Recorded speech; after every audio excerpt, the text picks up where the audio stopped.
Je suis Chloé Thibault, journaliste culture et société et également autrice de plusieurs ouvrages.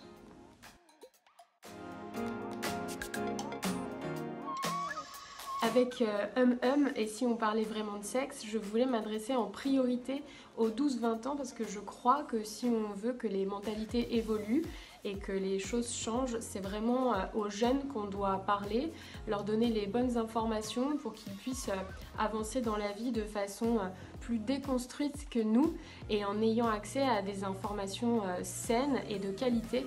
Parce qu'on sait qu'à l'école, au collège et au lycée, l'éducation à la sexualité est quasi inexistante et que malheureusement, c'est davantage le porno qui est devenu un lieu d'apprentissage pour les plus jeunes. Donc avec mon livre, j'espère pouvoir pallier ce manque d'éducation à la sexualité et répondre à toutes les questions qu'ils et elles peuvent se poser.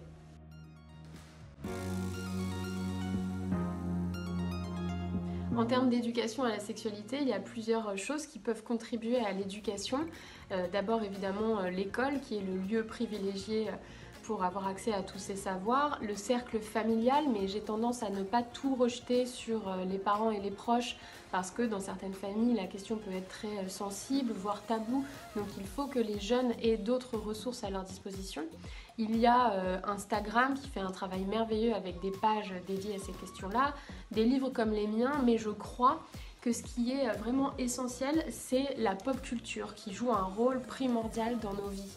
Et ce qui me réjouit, c'est de voir comment aujourd'hui, on a une série évidemment comme Sex Education qui est très citée et à laquelle je fais référence plusieurs fois dans mon livre, qui parle de la sexualité d'une façon crédible, réaliste et qui cesse en fait de nous présenter des clichés d'actes sexuels qui se réduisent à la pénétration, où on voit un garçon se mettre rapidement sur une fille sans même lui avoir fait de caresses, sans porter de préservatif, sans lui demander son consentement, et un acte sexuel qui dure 12 secondes et avec un homme ensuite qui se retire et les deux qui s'endorment gaiement. Ce genre de représentation, elle a envahi nos films, nos séries, et là j'ai vraiment le sentiment que depuis quelques années et notamment depuis le mouvement MeToo, la pop culture se met enfin à la page, même sur la question de l'orientation sexuelle et des identités de genre.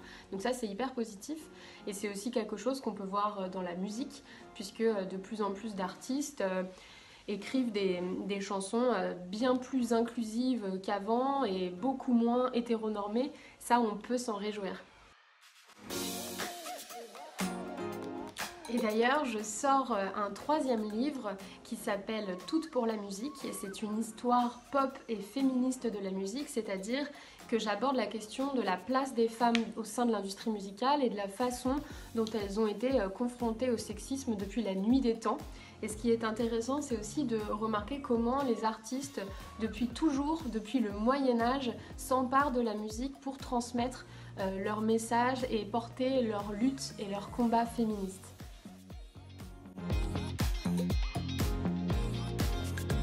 Moi, je suis intimement convaincue que les artistes ont un rôle à jouer auprès des jeunes générations, notamment parce qu'on le sait, il y a des études qui expliquent que les 16-24 ans sont la tranche d'âge qui consomme le plus de musique, donc nécessairement les textes qu'ils entendent ont un impact sur eux.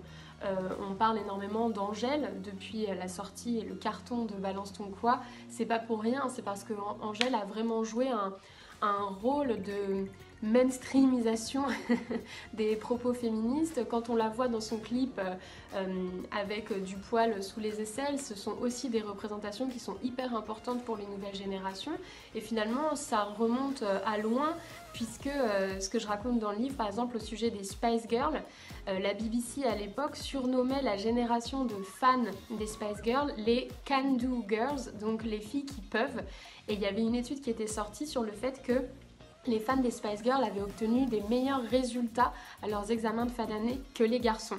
Donc ça prouve vraiment que les représentations, les rôles modèles que les artistes peuvent donner aux jeunes ont un rôle primordial dans leur construction et leur déconstruction. Moi, je te dis que c'est la forme de culture que je préfère, c'est la culture populaire et celle qui est accessible à tout le monde. Moi, à travers mes différents livres et notamment et Toutes pour la musique dont on vient de se parler, c'est vraiment au cœur de mon travail de rendre ces informations et ce savoir accessible sans être snob, sans être intello. Et la pop culture, c'est ce qui nous rassemble toutes et tous. Ce sont nos références communes, c'est ce qui nous permet de nous construire au-delà de ce qu'on apprend à l'école. Donc pour moi, ça tient un rôle primordial dans nos vies. Eh bien justement, comme je viens de travailler sur le sujet, je te répondrai qu'elles sont malheureusement encore trop invisibilisées. J'ai travaillé sur les chiffres liés aux victoires de la musique, tu vois par exemple, et depuis leur création en 1985, il faut savoir qu'il y a seulement 11% d'artistes féminines qui ont reçu le titre de meilleur album de l'année. Donc c'est catastrophique, on est très loin de la parité. C'est pourquoi il est vraiment important de revaloriser et de réécrire ces histoires au féminin pour faire entendre la voix des femmes. Moi évidemment, j'ai quelques chouchoutes. Dans le livre, je parle de Aretha Franklin, sa musique me touche infiniment. Côté France, moi j'aime énormément Anne Sylvestre, que j'invite les jeunes générations à découvrir parce qu'elle, dès les années 60-70, elle portait des messages hyper importants dans sa musique, notamment avec des chansons sur l'avortement par exemple, et déjà la charge mentale des femmes. Donc je vous invite à la découvrir.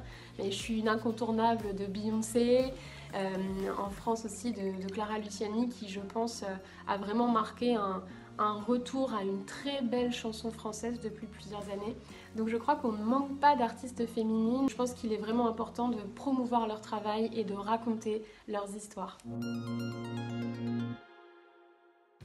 Alors moi, dans Tout pour la musique, j'ai eu la chance et l'honneur d'interviewer 15 artistes pour des entretiens exclusifs. Et parmi elles, voilà, Yael, que j'adore, Iseut, Elodie Frégé, Sheila, Lio, que j'aime beaucoup aussi, Ella, Maëva Nicolas de Bandi Bandi. Alors voilà, je vous en cite seulement une partie, mais la liste des artistes que j'aimerais encore rencontrer, interviewer est très très longue. Qui sait, peut-être qu'on aura un Tout pour la musique tome 2. Mais en tout cas, moi je me lasse pas d'échanger et de recueillir la parole des artistes femmes qui ont définitivement beaucoup à nous dire et à nous apprendre. Donc pour finir, tendons l'oreille et écoutons-les dans tous les sens du terme.